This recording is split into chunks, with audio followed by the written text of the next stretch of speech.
Missed an episode of your favorite podcast? Choose from over a decade of content in our archives, not just the latest episode. All free at GCNlive.com. This is your call to action. Get prepared, America. Economy, survival, energy, disasters. This is USAPrepares.com. Informative radio, educational radio. Interact now by emailing instructor@USAPrepares.com or text at 434-390-7953. Class, please take your seats. Now, your instructor, Vincent Finelli. Yeah, I'm all excited to be broadcasting with Dr. Shealy. Dr. Shealy, are you blissed? I am blessed, yes. It's so good to hear your voice. Thank you. Dr. Shealy, I wanted to tell you, I really appreciate everything you've done. And, over the years, it's been about 10 years now, and you've been the longest running instructor and senior instructor as well of USA Prepares, devoting your time. And I get so many compliments about you. And when people call, they just say, oh, and I really appreciate your broadcast with Dr. Shealy. And so I just want to tell you that your name comes up a lot. And people, so, when you wonder, because most of the time we don't know what people think of what happens after the words leave our mouths and travel across the airways and the internet and so forth. We don't really know, but I'm here to tell you that you are really, really appreciated for what you do. And I want to tell a story. Good. Several years ago, I was in your office and I wasn't doing all that well. I had a lung problem and I came to see you and you gave me a vitamin C Myers cocktail infusion. And we were discussing my medical history and so forth. And you said to me, and I'm paraphrasing, please correct me if I have any of this wrong, but I believe this is pretty accurate. You said to me, Vin, you mind if I call one of my associates? Her name is Carolyn Mays. She is a medical intuitive. And I said, that'd be great. So you went into your office in the other room and you picked up the phone and you just said, you briefly described me without describing medical history that I gave you. Just a bare tip of the iceberg, maybe 45 seconds, 30 seconds worth of medical information. And there was this belief, and I'm going to share something that I probably shouldn't share, but I'll do it anyway. It's about me. They thought I had lung cancer at the hospital because when I was very young, 11 years old, I was in a chlorine fire.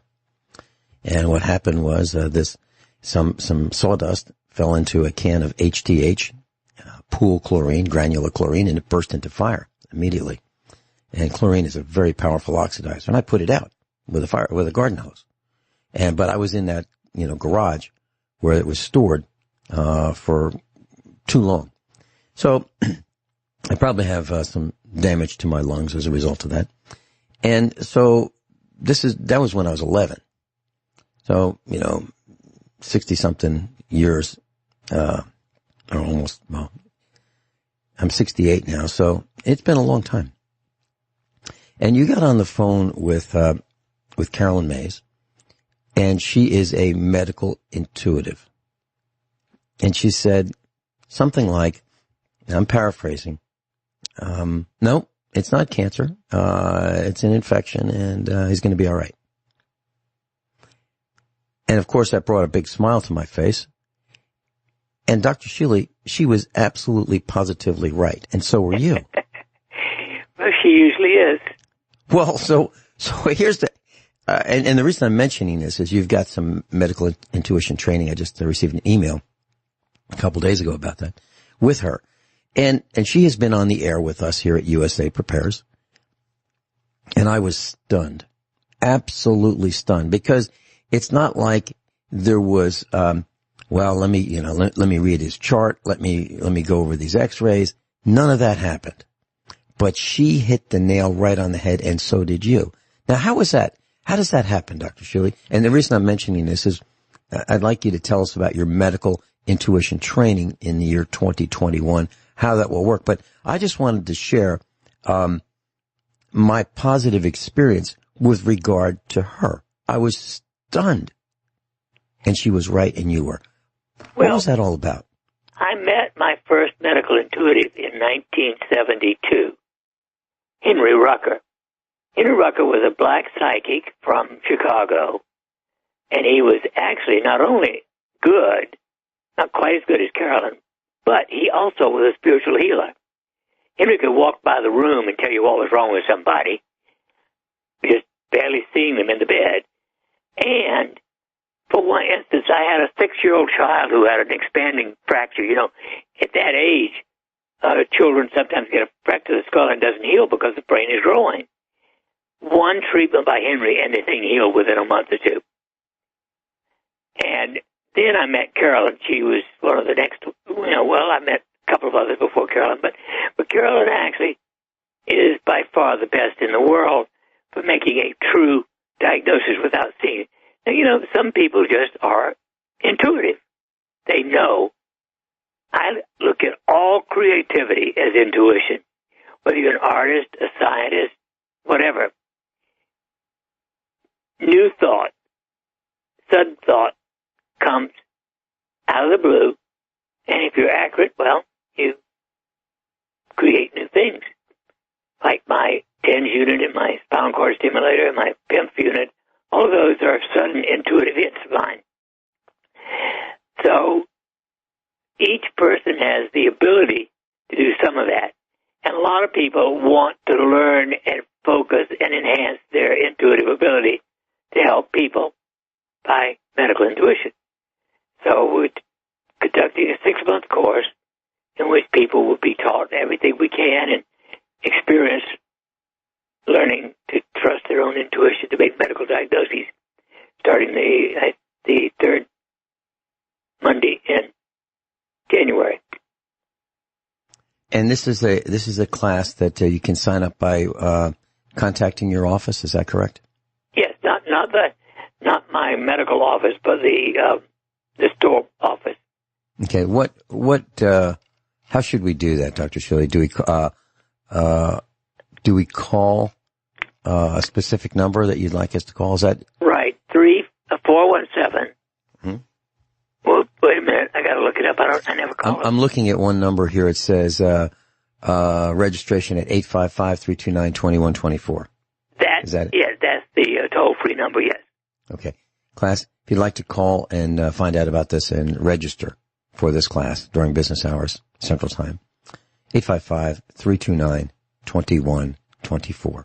Repeat, 855-329-2124. Well, Dr. Shealy, I was watching I've been assigning homework, and there's this television series from the 1960s called Combat, C-O-M-B-A-T, exclamation point. It's about the war, World War II, and it's a squad, a rifleman squad, and the lives that the events that they went through during their time that they spent in France, working with the French resistance and fighting the Germans. And there was one scene, it was very interesting, and this relates to your medical intuition feelings. There was one scene where the Germans had stolen a lot of priceless artwork. World-class, best ever, antique artwork, ancient artwork, stone carvings, marble carvings, paintings, etc. And it was hidden in this bunker. And the GI's task were to blow up this bunker because the Germans had a stronghold there. But they didn't know the artwork was there. And they were faced with destroying all of this artwork that will never be able to be duplicated again. And it's a magnificent collection that was stolen. And it was a moral and ethical dilemma. And the point that came out during this scene was this one GI was tasked with blowing this all up, including the artwork. And he said It's magnificent. He was looking at a marble a statue, huge. And he said that the statue was in there. It was in the piece of marble. And all you had to do was remove the outer layers that were covering up the art inside. And what he meant was the artist had the vision. He had the intuition. He knew what he could make, and he knew what was inside that single block of marble. But all he had to do was chip away at, well, the covering that was hiding the statue inside. Is that kind of like what you're talking about? Exactly. Fascinating. Absolutely fascinating. So, Dr. Shealy, with this class, starting Monday, January 18th, you go into self-diagnosis of your conscientiousness. Then you continue with chakras and reevaluating conscientiousness. Can you tell us what, more specifically, I mean, without teaching the class, because we don't have time to teach the class, but what would we walk away with? Well, basically, each month I will give them 10 names of patients from whom I have permission to use their name. I won't give any information except their name and their age, and I have a long form that they have to fill out on each of those patients each month with their intuitive hit. Now, in addition, I'm going to give each of them 2 bottles of Air Bliss, because Air Bliss raises neurotensin as well as oxytocin. Neurotensin enhances your intuition. So they're supposed to use the Air Bliss before they intuit the answer to each of the 10 cases each month. Hopefully by the end of 6 months, they will have enhanced their intuitive abilities enough that they might become board certified by the American Board of Scientific Medical Intuition to be a board certified medical intuitive. And when they are board certified, what does that provide? Well, there are a lot of people who hang out at Shealy and call themselves medical intuitives, but they don't have the experience. They haven't been tested. They just sort of, hey, I'm an artist. I'm here to help you. But if you're board certified, we can guarantee that you have a certain accuracy. Mm-hmm. Yeah, I've seen some artwork, and if I gave my spilled some paint and I let my dog walk through it and then put down a piece of paper, plain paper, I could call that art, right? Yeah. So actually, there is testing to prove that, because you know the history of the patient, you know what the actual diagnosis is medically, and exactly. And you've seen these patients, and okay, fascinating. And the requirement for the course, they also have to read a book by me called Medical Intuition, which I do think is one of my better books.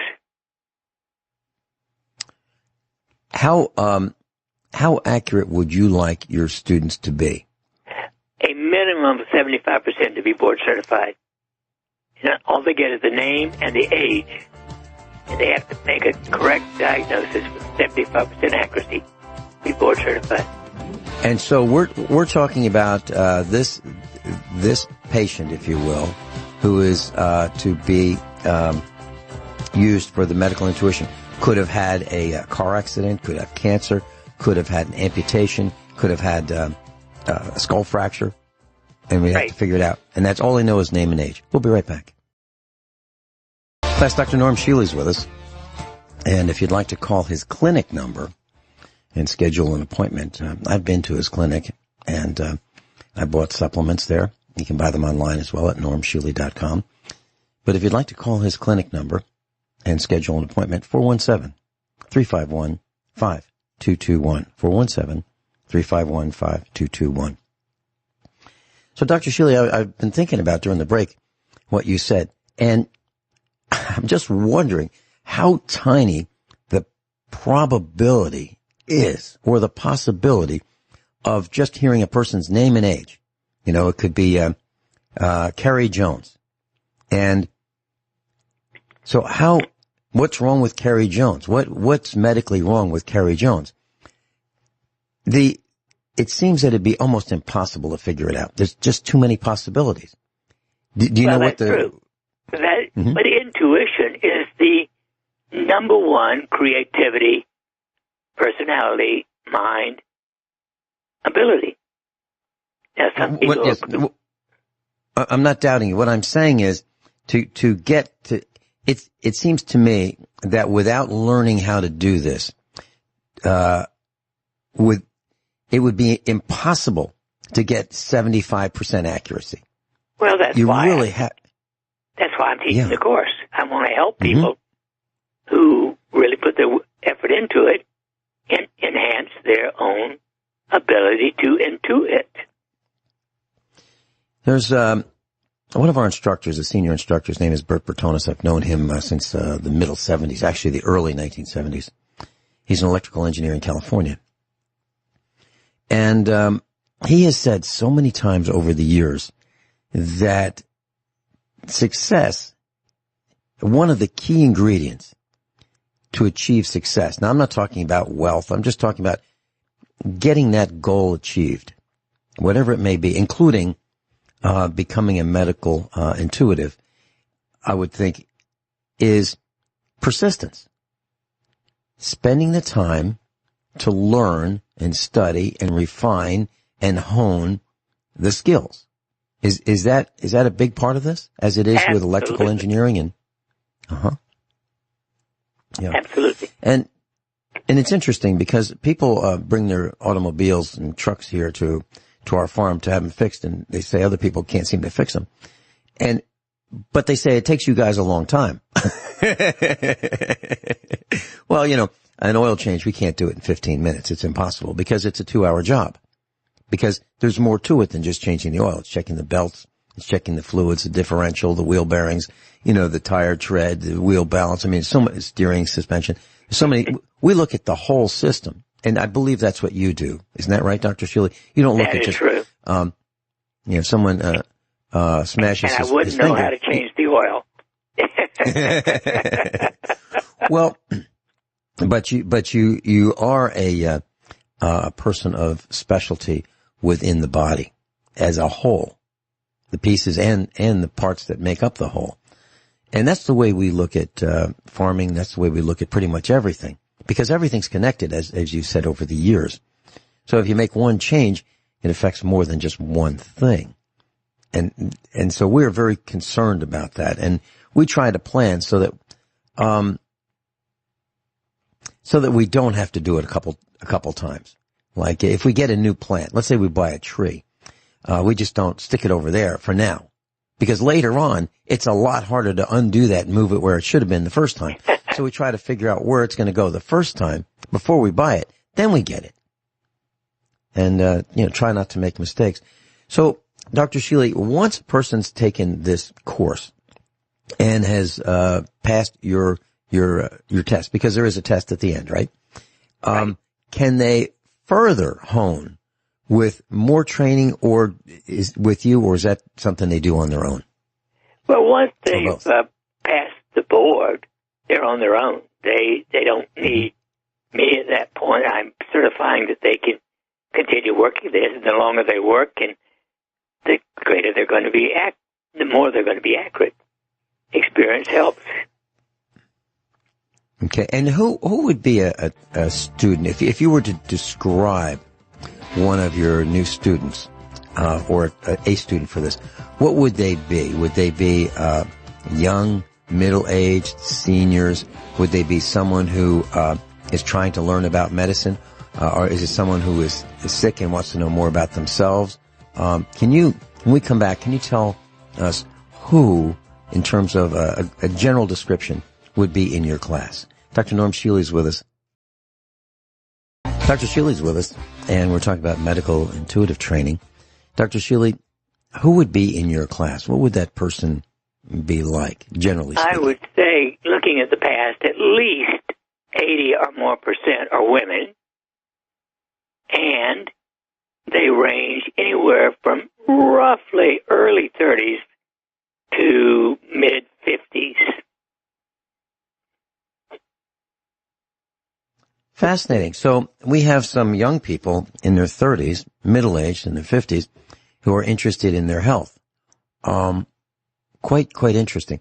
Now, do you think that some of this is because they want to know about themselves, or because they want to know about others and their family and help people? What do you think it might be? Well, I think it's both, obviously. But in fact, I would guess from remembering our biggest class of 84 people once, very few significantly overweight. Well, higher, many more normal-sized people than in the population at large. Mm-hmm. Yeah. Quite fascinating. Dr. Shealy, I was thinking about electronics over the weekend.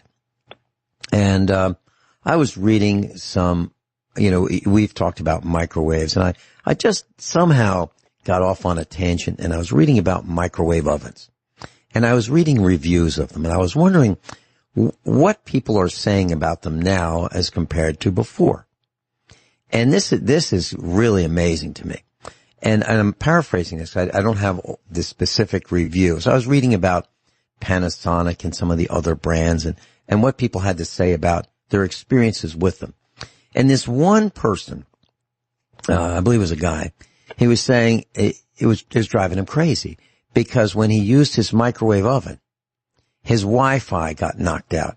And he was pretty angry that he would, heat something in his microwave oven and then he couldn't use his Wi-Fi for his computer at the same time. And, the bottom line is that 2.4 gigahertz in the microwave oven is, the frequency of the Wi-Fi, and they're competing, and he obviously has a leak. But he was complaining about his brand new microwave oven made by Panasonic with the inverter. They call it an inverter technology. So it has a slightly different power supply. Instead of a transformer type, it's got a switch mode type power supply. And, it was causing this interference. Now, what he wasn't concerned about was the fact that he was killing himself. Right. He was if it's affecting his Wi-Fi, think what it's doing to his brain. Yeah. And that's why I wanted to bring this up, because if you've got Wi-Fi and it can travel throughout your whole house, and we don't, but if you have Wi-Fi, and by the way, if you have a router, from your telephone company or your cable company, you can go into the settings and turn off Wi-Fi. And it's easy. It takes about, 3 minutes, maybe 2 minutes. And typically you go to a browser and you type in, that's connected to your router, and you type in 192.168.0.1, and the password, it'll ask you for the username and password, and that's on the bottom side of the router. You type that in, and then you go to the wireless setup, and you can set it to 0. Because typically it will be in increments of 10%. So you can set the transmission power 10, 20, 30, 40, 50, 60, 70, 80, 90, 100%. Well, you can set it to 0. If you set it to 0, it's off. And, you won't be bathing in Wi-Fi. So that's something that you can do, and it's relatively easy. You can look that up on the internet. But this guy was saying that, he was, just annoyed that I had to get a new microwave oven, I guess. That was the plan, because it was messing up his Wi-Fi. And, it seems crazy, absolutely crazy to bathe in Wi-Fi if you don't have to.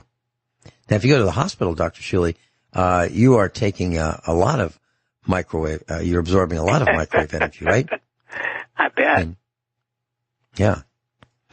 Yeah, when I was a computer consultant, back in the 90s, I believe I was the only guy that absolutely refused to put in wireless communications.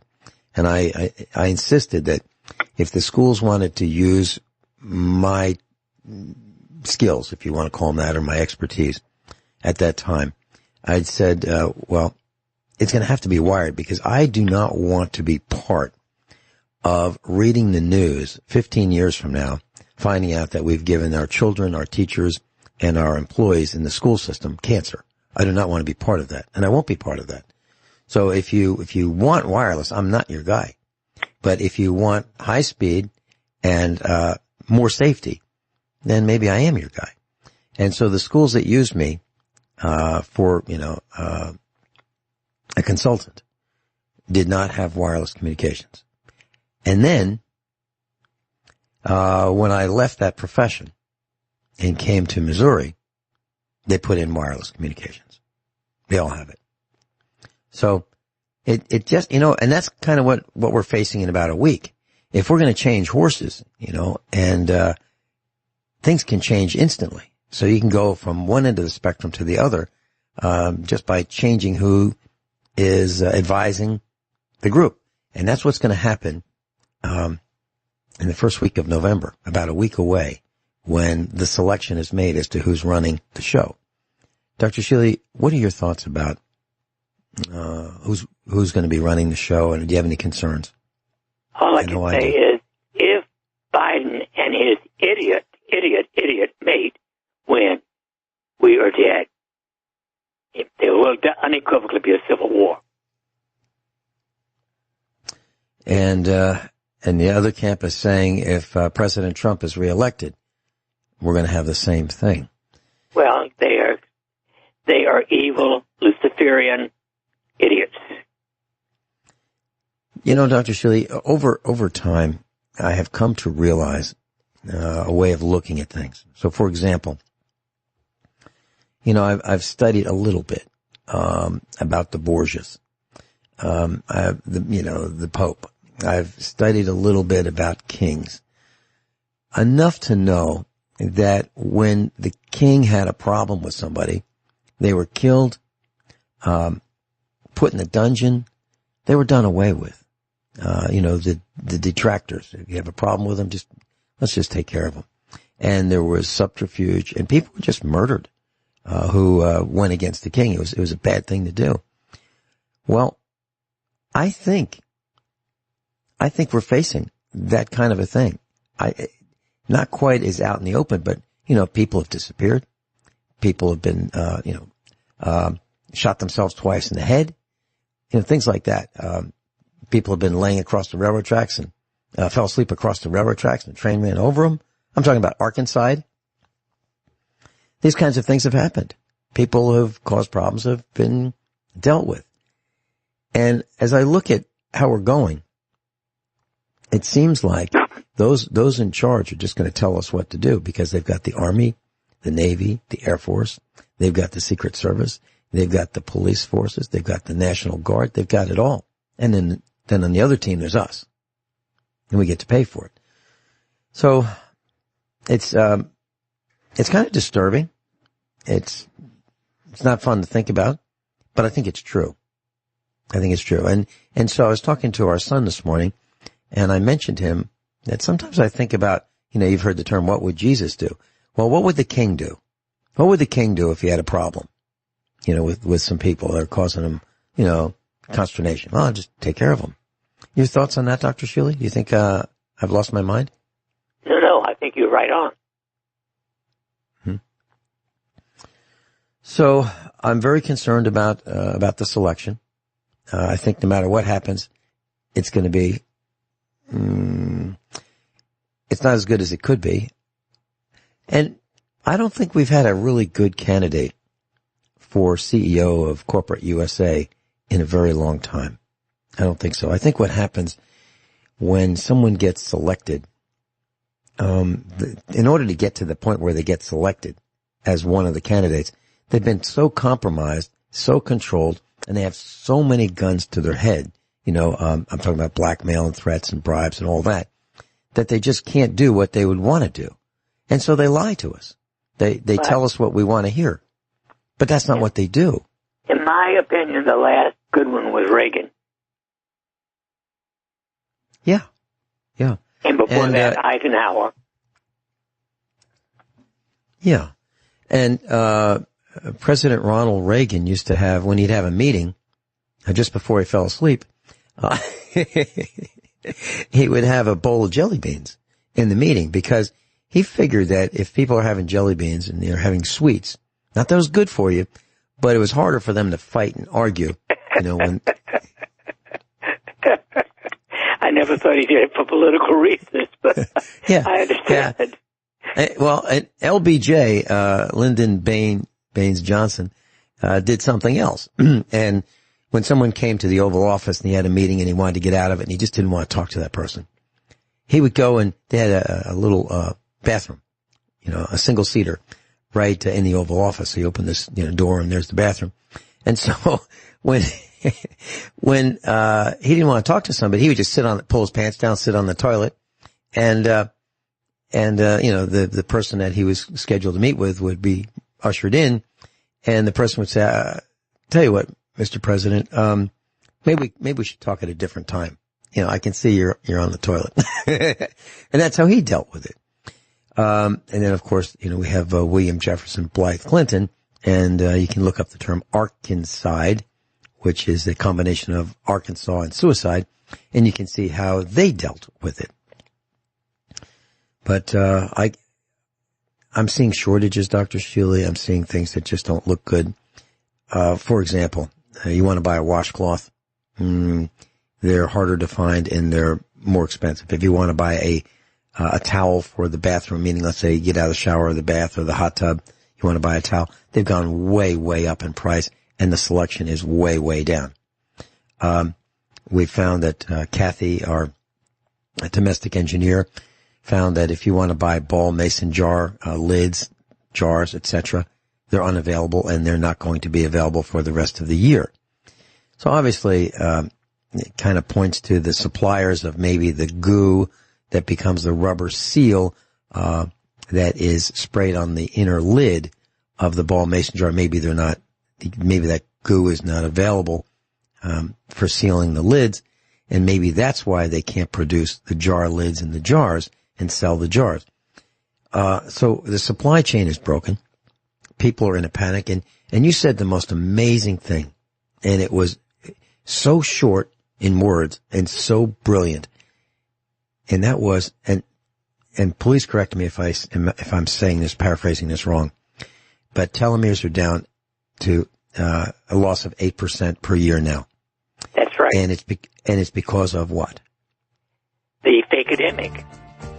The fear and anxiety of the fakademic. And when you use the word fear, people are, during World War II, the term was shell-shocked.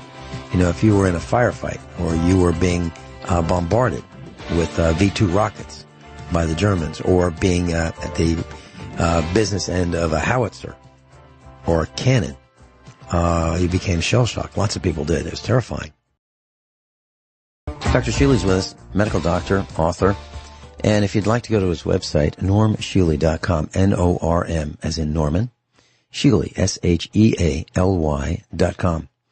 Dr. Shealy, we're talking about shell-shocked and the relationship, I guess, of people today being shell-shocked by so many things going wrong. Can't buy what they need, can't afford their food, can't afford their rent, can't afford their electricity, can't afford their mortgage payment, their car payment. They've been led to slaughter. And then we have the mixed media that is lying to us almost all the time. And so people can't figure out what to do. And we mentioned that telomere decline is 8% per year. How, with the average life expectancy somewhere around 78, and I looked it up and the numbers keep changing, but isn't it around 78% right now? 78 or 9, 78 years. Yep. Okay. So with the decline of 8% per year, what does that mean? Does that mean we die at around 50? Well, if it continues at the rate we're going, I think within 10 years we would be dying at age 40 or 50, yes. Wow. Sperm count is down, reproductive rates are down, people are afraid to have children, people are afraid to go to the hospital to have a child born. People don't know what to do. They don't know. I mean, it is, and it's not just the United States. It's all across the world. Well, at least where it runs the world now. Dr. Shealy, there are lots of thoughts on what their goals and objectives are. What do you think they really want to do to us? They want to reduce the population by a whopping 90% and have 95% of those remain slaves. That's the goal. the Gulf for 300 years. That doesn't sound very much different from what kings might have done, right? Well, after all, the Committee of 300 was started by the King of England. Mm-hmm. In Do you think... 1727. I'm sorry, what was that? 1727 is when they began. Do you think that there's potential for those of us who want to survive this onslaught? I honestly think it's going to be so bad, most people will be happier to recycle. If I'm going to recycle, it's going to be at that very second after I've squeezed the trigger and I'm out of ammunition. I mean, I'm not looking forward to this. And my plan is to survive it, but I'm not going to go down without a fight. I absolutely am not. I'm not going to let these people who I don't know steal generations of hard work that built up our lineage. And I know I'm saying our lineage is any better or any worse than anybody else's. I think all lineage is important. But I'll be darned if I'm going to let them steal it from us just because they think they can. It makes me angry thinking about it. Who do they think they are? You know, what makes them so special? You know, if they want to have a population reduction, through planning, I'm all for it. If they want to have an energy reduction through planning, I'm all for it.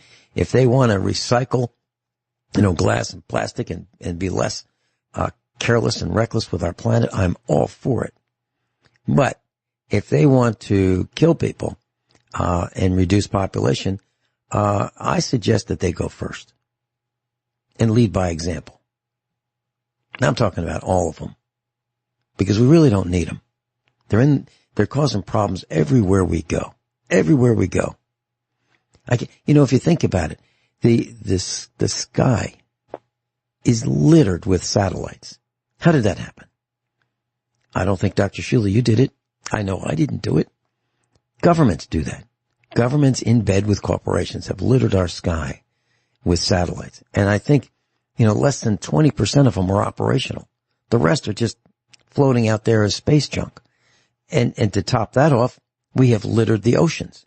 Oh, we don't know where to put it, so let's put those hypodermic needles, let's put the trash, let's put the hospital waste, we'll just put it on a barge and we'll tow it out, 10 miles, we'll just dump it. That can only happen with the blessing, the coordination, the assistance, and the guidance and the approval of governments. That's the only way that can happen.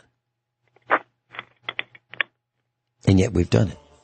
And it's really hard to get off this planet. I mean, if we want to go and trash someplace else, we're not getting there for quite a while. Even though Elon Musk says we're going to move to another place and, because we've ruined this one. We're not going there for quite some time. Not in our lifetime. At least that's what I think. As one of my friends said, there'll probably be demos there already. Yeah. Dr. Shealy and I will be right back after top of the hour news and commercial announcements class. And if you listen to these news and commercial announcements, it's all bad news. The IRS is coming to get you. Family strife, drug overdoses, drug addiction. Think about the commercials you hear on the radio and television. It's not so good. We'll be right back. Hour number 2 of USA Prepares with Dr. Norm Shealy. Dr. Shealy, got a medical question. There are images of Senator Mitch McConnell from Kentucky.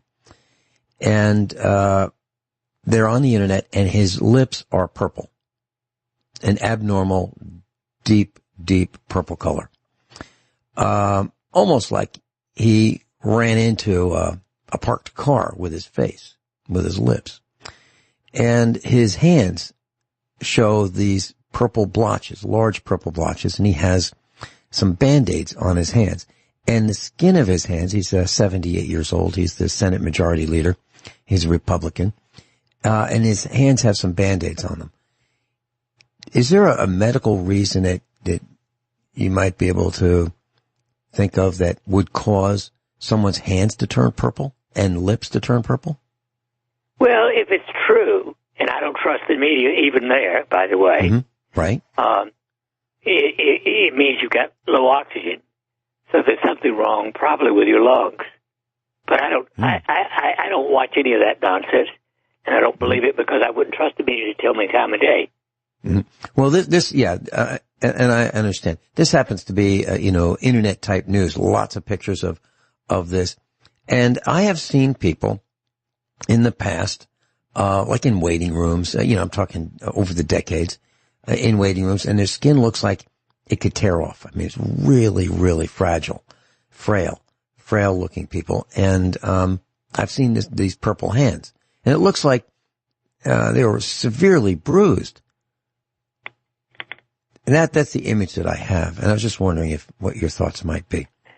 Well, again, 90% of the time it would be poor oxygen.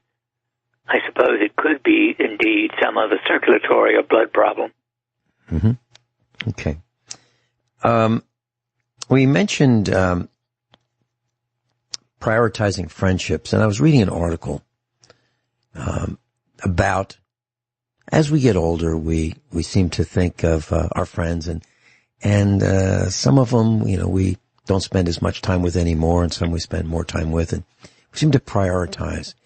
I find that in my life that I haven't had to do too much prioritizing. My former friends have done that for me. They've decided that they don't need to spend as much time with Vinny, if at all, and I'm actually thankful for that. Do you find that that's true in your life, Dr. Shealy, and in the lives of others whom you know that? It's been happening for the last 40 years. Slow attrition. Yes, that's a great way of putting it. Slow attrition. Yeah. And I think it's okay. I really, when we start out in, let's say, grammar school, if we go to the public training camp, we have maybe 20 students, and they're all our friends. Well, and some more friends than others. And then we have friends in other classes, and then there's the school bus, and then there's after school, and so we might have, 50 friends. And then by the time we get, in our 60s, 70s, 80s, 90s, etc., we might have less than 10 good, dependable, close friends. Probably more like 5, if we're fortunate. And I think it's actually a good thing because we become wiser and we evaluate what we see and we remember it.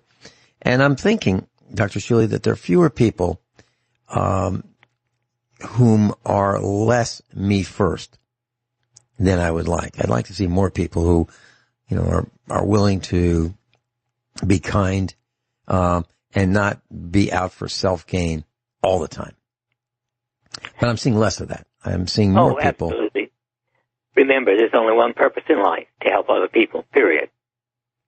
Yeah, and that's an admirable position to be to take.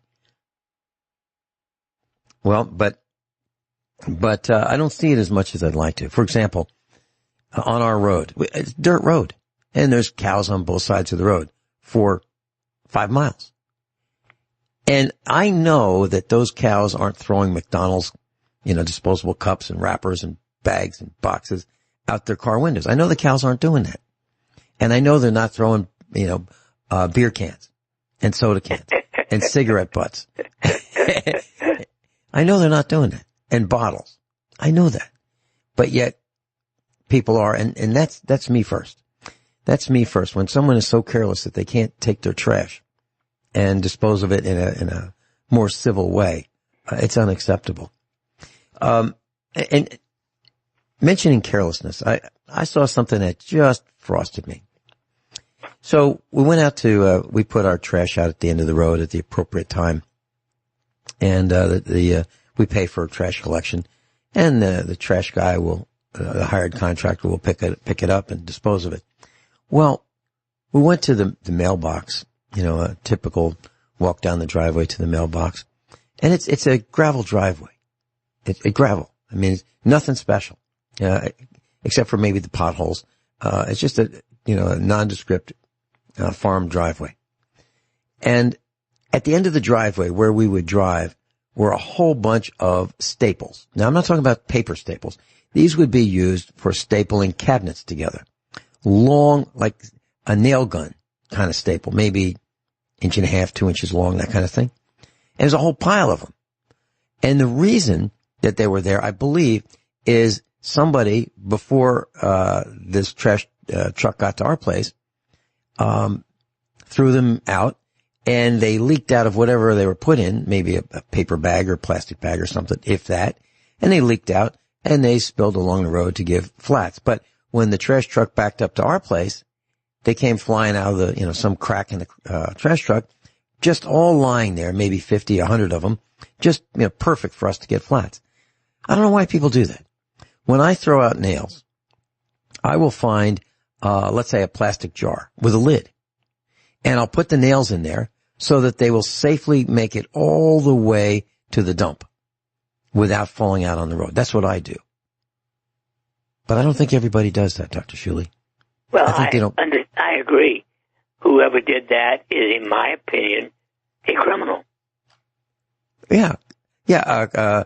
A dog can step on that nail or nails, the staples. A dog can't get that out too easily, and neither can a cat. Maybe a cat a little better than the dog, but they're not expecting that stuff. And our carelessness as human beings, is unacceptable. So I was thinking about, meals at home, and restaurants are going out of business like crazy. And that's because social distancing, and, one of the reasons people go to a restaurant is so they can be close to, sit across the table from whomever. Well, can't really do that, in a lot of places. So people are not going to restaurants. Restaurants are failing. Probably 10% of them in New York are still somewhat operational. And so that leads us to what we should have been doing in the first place. If we weren't lazy, and if we didn't have more money than brains, and maybe I should be saying if they didn't have more money than brains, they'd probably be eating safer foods at home. That being the case, Dr. Shealy, can you make us breakfast on the air? While we're staying at home, while we're going down the drain, while we are, those of us who are conscientious and want to survive and be as healthy as possible, what would breakfast be? What would lunch be? What would dinner be? What should we have in order to maintain our health or improve our health? If you're too lazy to cook, or you just you want to do equally well without having to cook, you can make your own slush for breakfast. I make mine for breakfast and lunch. And it consists of a minimum of 60 grams of protein and the equivalent of 20 servings of fruits and vegetables and a whole bunch of vitamins. And that's my breakfast and lunch. Okay. Now, that means that you just drink it. Is that right? Yes. Okay. Now, is there a concern so you don't have to chew it, you just drink it? Yep. Now, because you drink it, it does that consumption of food does not mix with as much saliva. Is that correct? Well, that is true, but it is much more finely ground than with my teeth. Right. So I figure, and I've been doing that for almost a year, mm-hmm. and I seem to be doing fine. Yeah. Well, I don't want to run a race with you. You have to give me a head start. So when you say 60 grams of protein, what is that protein, Dr. Shealy? 24 grams of whey protein, 10 grams of hemp powder, 5 grams of moringa, and 3 tablespoons of old-fashioned peanut butter. Huh. Now, when you buy peanut butter, Dr. Shealy, is this just peanuts with peanut oil? Is that it, period? Or is there a specific brand that you like? Smucker's. Old-fashioned Smucker's is the only kind I buy. Mm-hmm. With a name like Smucker's, it has to be good. That was their slogan, right? Right. Okay. And so the 60 grams of protein. Now, fruit and vegetables, what is that? The strawberries? Is it grapes? Is it apples? peaches, pears, plums, Well, nectarines? yeah, I use, I get 5 servings of fruits and vegetables from Moringa. I get 16 servings from ORAC, O-R-A-C, rich greens, and 1 or 2 others from things like ginger and turmeric. Okay. Ginger and turmeric. I take turmeric curcumin complex every day. Probably around between 500 milligrams and 2,000 milligrams a day. Am I overdoing it? No, not at all. Okay. And my understanding is turmeric and curcumin is good for joint function and mobility and cardiovascular system, and it's an antioxidant as well. Is that right? Right. Okay. Well, okay, let me put that on the shelf for a second. So we've got breakfast and lunch with slushes.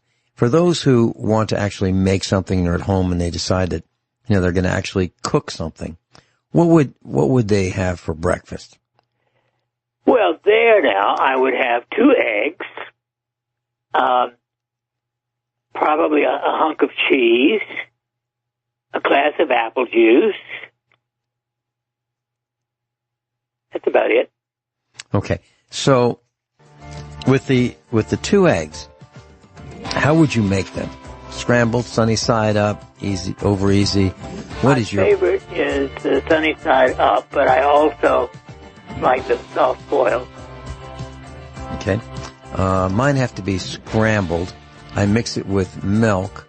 I take those little connecting parts off the egg, the side of the yolk, and I heat it up with avocado oil. Class, I'm delighted to be broadcasting with my very dear friend, Dr. Norman Shealy. We've been broadcasting for about 10 years together, and he was the very first instructor to be with USA Prepares, and he's been with us all this time. If that isn't dedication and loyalty, I don't know what is. Dr. Shealy, we're talking about breakfast, and we're talking about eggs, and I have to have mine scrambled. I can't eat a hard-boiled egg. I don't know what it is about them, and I can't eat. I used to eat sunny side up, but I can't do that anymore. So I scramble them, and what I do is I take a small skillet, a Revereware stainless steel, and I put a small amount of avocado oil in it, heat it gently, and then I put the scrambled egg in there I scramble it with milk. And what are your thoughts about that? Is that acceptable, or is that not a good way? The nuts actually improve the quality. Okay, you're talking about the avocado oil?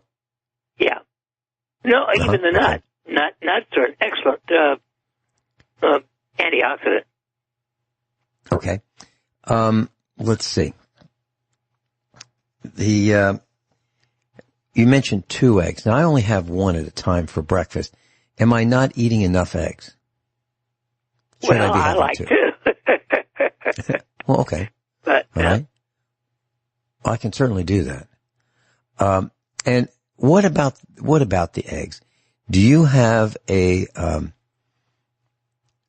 you raise your own? Do you buy eggs? And if you buy them, what should we look for? Because not everybody's going to be able to raise their own chickens. Well, yes, for many years we've raised our own. However, I buy the brown eggs that are, cage fed or whatever. It says something like that on the box.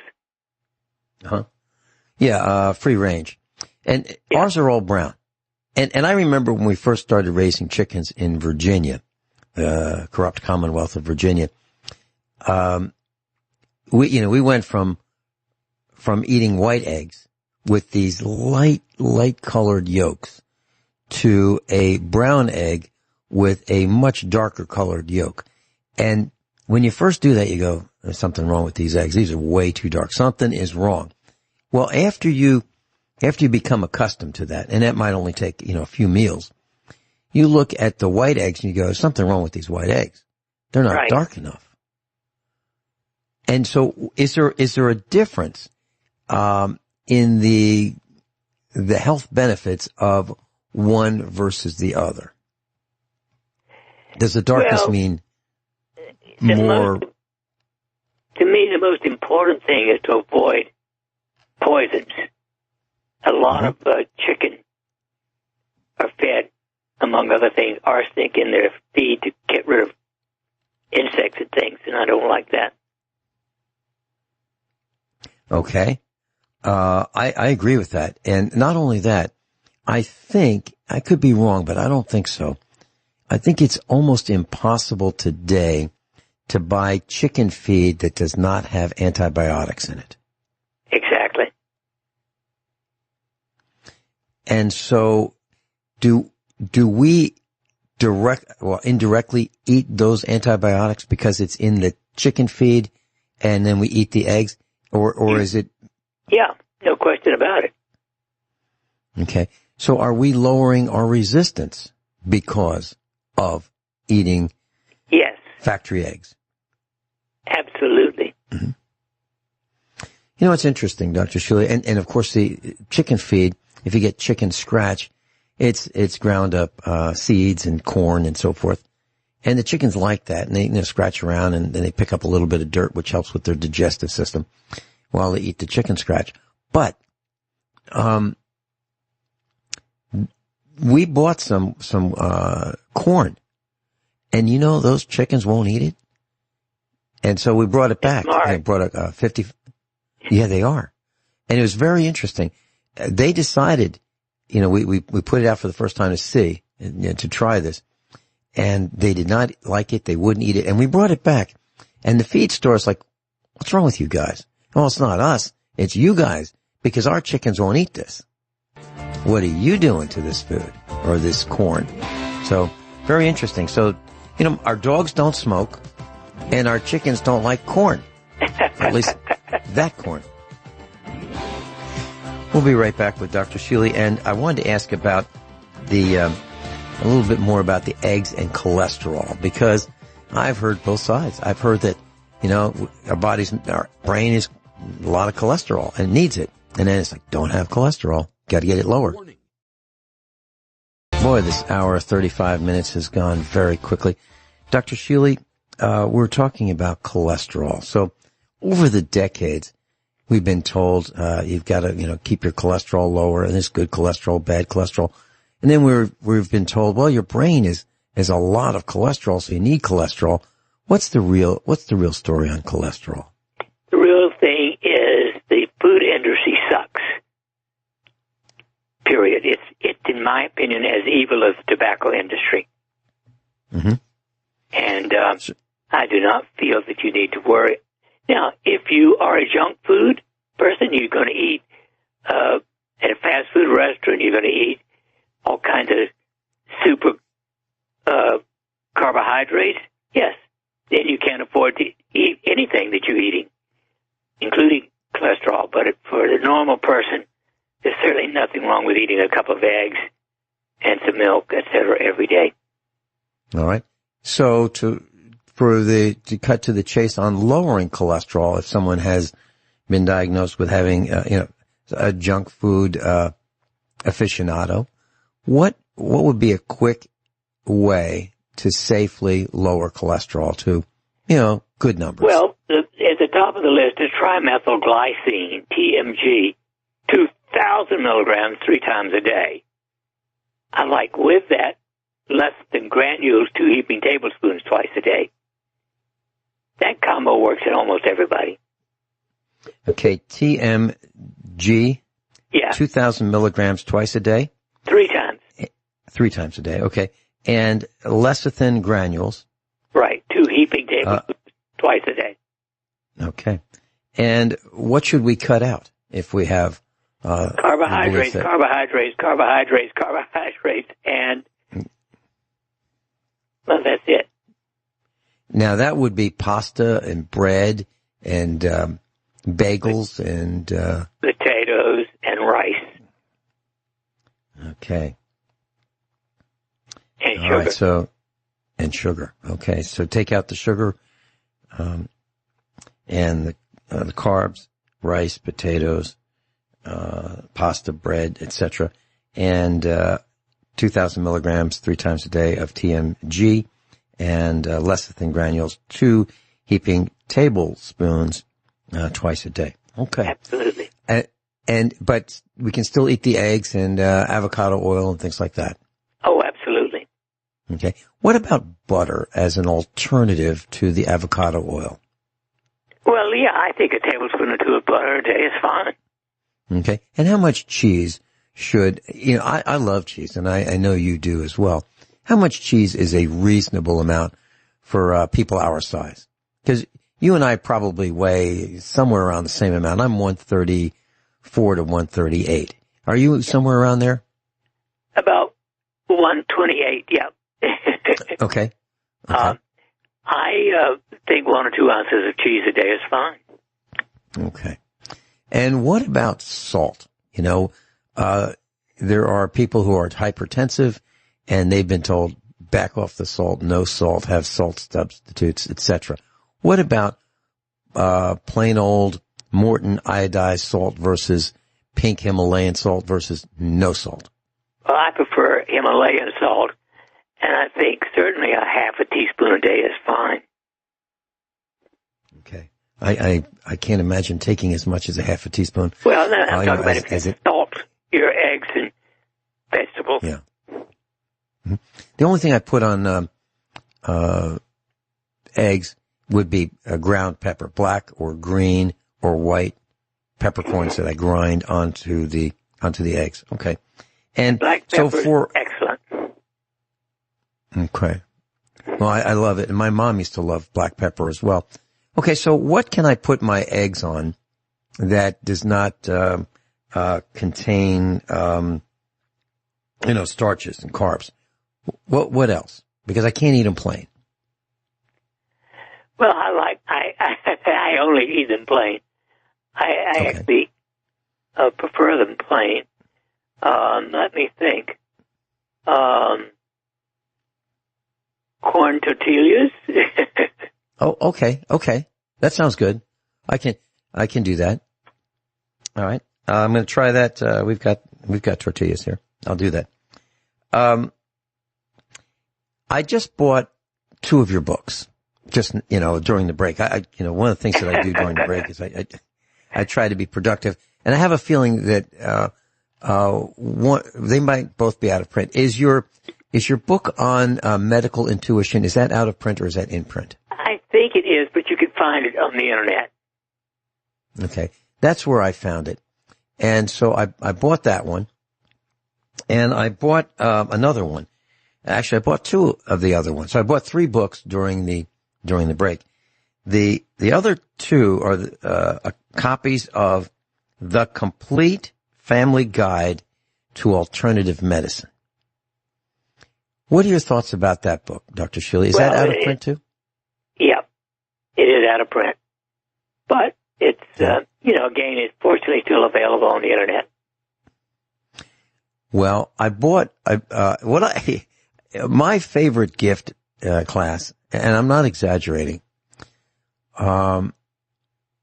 is Dr. Shealy's books. I'm not kidding. I am not kidding about this.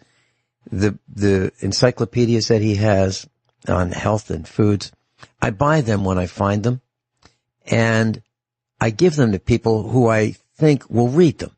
Now, I don't give them to everybody, because I know most people will just say, oh, gee, thanks so much, and that's it. They'll never, put it on the shelf, maybe, and not open it. And it's not because it's his book. It's, if you gave him a bottle of Dr. Shealy's Youth Formula, and you say, hey, you really should take this, okay, as a supplement. Gee, thanks. And most people don't seem to be concerned about their health. Most people don't seem to want to read anymore. So I buy these for people who I think, young people, who I think are paying attention to their own lives. And you know what? I get calls and saying, hey, what about, page 21, page 16? I read this. Can you help me with that? So I know that they're actually paying attention. And those are the people I buy these books for. But I don't buy all kinds of books. I only buy Dr. Shealy's books. Now, this may sound patronizing, but it's not.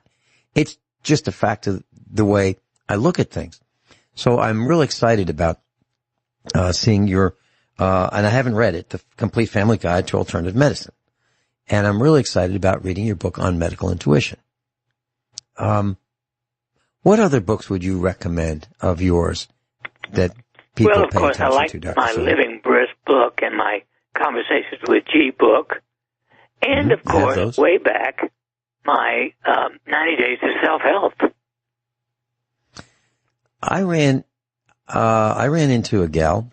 She was a medical doctor many years ago. And she said she was able to find this book in Europe, 90 Days to Self-Help. And that's her very favorite book. Interesting.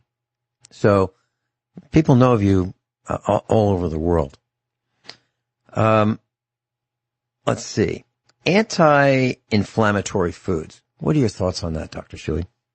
Well, there's no question that there's a number of foods that have high antioxidants. And that's the real key, is antioxidants to anti-inflammatory. Okay. All right. So what would be one of those that you recommend? Well, kale is near the top of my list, actually. But all the lettuces, the Chinese cabbages, spinach, any of the greeny vegetables, of course, and the colored vegetables, the orange and red. Okay. All right. Let's see. I'm looking at the internet right now, and I just bought your book, 90 Days to Self-Help. I'm all excited about that. There's still some out there, class. I didn't get all of them. I just got one. Okay. So I'm going to learn how to eat eggs on corn. And how do we make sure that we don't get contaminated GMO corn? Is there a secret to that, Dr. Shealy? You look at the label. Mm-hmm. Theoretically, hopefully, if it's got GMO in it, it should mention it. Okay. Otherwise, they're being even more dishonest than usual. But with the food industry, which I don't trust up the kazoo, I don't know. How about probiotics? When should we take them, and what should the labels say? There are, probiotics that say on the box or on the jar, 10 strains. Some say more, some say less. What do we look for with probiotics? Well, my favorite is kefir, Kefir. Second would be plain Greek yogurt. And third would be GR8 Dophilus by Now products. Okay, so would we be okay just with one of those, like, for example, Greek yogurt? Yes. Would that be all we need for probiotics? For most people, yes. Okay, and how would you recommend we consume that? Well, I like it just plain, personally. A half a cup twice a day would be ideal. Would it be okay if I put some vanilla in there? Of course. And some fresh fruit would be okay. Okay. I don't like the ones you buy in the store with fruit because they got sugar in it. Right. Okay, so Greek yogurt, 1/2 cup, once a day or multiple times? Twice a day, preferably. Okay, got that down. And kefir, plain kefir, a full cup a day. 1 cup. Dr. Shealy, believe it or not, I have a stack of notebooks. It's got to be 4 feet tall. And I write, during the broadcast, I take notes and I write. And sometimes I can read my writing. Sometimes I can't. But I do have all these notes. And I think it's a treasure trove of 10 years of broadcasting with you. All right. So now, what about some of the prepackaged gelatin capsuled probiotics? Is that something is that a waste of time? GR8 Dophilus by Now is my favorite. Okay. What if we can't get that particular GR8, as in great Adophilus? What if we can't get that? Are we okay with? They also have a probiotic 10. Probiotic 10. Yeah. Okay. All right. Probiotic. And is that okay? Yes. All right. What about keeping medical records, Dr. Shealy? I have a notebook and, I take my temperature and I write that down. I take my blood pressure, I write that down. I use a thermometer, I write that down. Is that something that all of us should be paying attention to as we get older so we can watch changes and figure out what affects what and look for, trends and cues as to what alters those numbers? Is that something that we should be doing? It's better, yeah. All right, I've got some more medical questions for Dr. Shealy when we come back. Norm Shealy's with us, medical doctor, senior USA prepares instructor. And we've been talking about health for almost 2 hours this morning. Dr. Shealy, psyllium powder. Is that something that we should have in our supply cabinet for going forward through the spiraling down of America? Metamucil is one of the brands, but they've got sugar and I don't like Metamucil. I prefer grapefruit pectin. Grapefruit pectin. Okay. And I'm not recommending Metamucil at all, but I was just asking about plain old cardboard psyllium powder. Right. So I think you get psyllium powder without the sugar, yes. Okay, that's what I was talking about. I think KONSYL might be a psyllium without sugar. Okay, and the purpose of that is it's fiber and it aids with the evacuation, correct? Exactly. All right. And what happens if we don't evacuate properly, Dr. Shealy? Then you get toxic. You get constipated and toxic. And what would the symptoms of that be? Well, it could be bloating, a lot of excess gas, hard stools that are difficult to evacuate, indigestion, not feeling good. Mm-hmm. I remember being at a meeting, when I used to have a job, and I'm thinking like 40 years ago.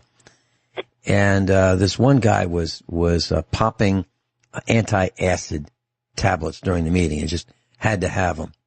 And what would cause that? I mean, I've never had to have anti-acid tablets. Is that something that makes any sense, or is that something that indicates a real serious potential problem? It suggests a problem with digestion.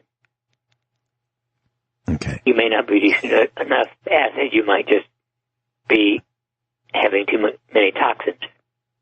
Okay. So what would be a typical evacuation routine? Is that like 3 times a day, twice a day, once a day? A minimum, in my opinion, a minimum of twice a day. And a maximum normal of 3 times a day. Okay. Now, without getting too gross, is this something that should be achieved very quickly, like have a seat and 30 seconds later you're done, or is this something that should take 10 minutes? Well, if it takes more than 5 minutes, you're probably a little bit stuffed up. Okay. And what would a person do if they're stuffed up? Well, drink more water mostly and take more fiber. Okay. The key is fiber and water. Mm-hmm. Okay. Well, I drink a lot of water. I really do. And I notice that there's a direct relationship with the water consumption and my blood pressure. So, for example, and my blood pressure creeps up, not high, but it might go to 130 if I don't drink enough water. If I drink enough water, I'm way below that. And I can tell. I mean, I can tell just by the way I feel that, I should have had some more water. And in the past, I used to think that water was something that it wasn't good enough. It needed to be sweeter than that. It needed to be more flavorful than that. Not anymore. Now if I look at a soda, I'm talking about a Coke or something like that, I think, how can anybody drink that? Yeah, I think vomit. Yeah, I think, well, I could really use that, not in my stomach, but in the toilet to dissolve some of the lime, in the back tank. Dr. Shealy, in all seriousness, actually I was being serious about the Coca-Cola too, but, it seemed like the White House didn't have a plan. And we've been talking about this for COVID. It's like, we gotta wear a mask, we gotta be locked down. Then the president said, I will leave it up to the governors, we'll let them make their own mistakes. He didn't say it quite like that, but I think that's what he meant. That way he couldn't be held to blame. And it seemed like, what the heck is going on? There's absolutely no plan. Well, I read that the plan is no plan. The plan is let it spread and concentrate on treatment and vaccine. Now, does that make any sense to you, Dr. Shealy? No. Okay. It makes sense to me to take care of yourself with adequate vitamin C, vitamin D3, etc. Mm-hmm. Mm-hmm. No masks, and no that's nonsense. Okay. Wash your hands a lot.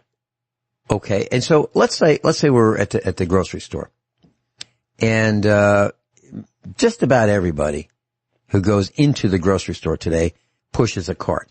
Now, I've seen people take their pointing finger and they rub under their nose, and that's the same hand that they use to push the cart with. Do you have any concerns about the coronavirus attaching itself if they're infected to their hand, to the cart, and then you get the cart next? Is there any concern about that? Oh, absolutely. I do think using a hand cleanser after you've used one is a good idea. Our son carries in his truck a spray bottle, 10% hydrogen peroxide, maybe 20%, the rest filtered water, and he'll spray his hands or whatever he's going to be touching. Your thoughts on that very quickly? Probably as good as alcohol. There you go. Dr. Shealy, thanks so much for all your help and your counsel.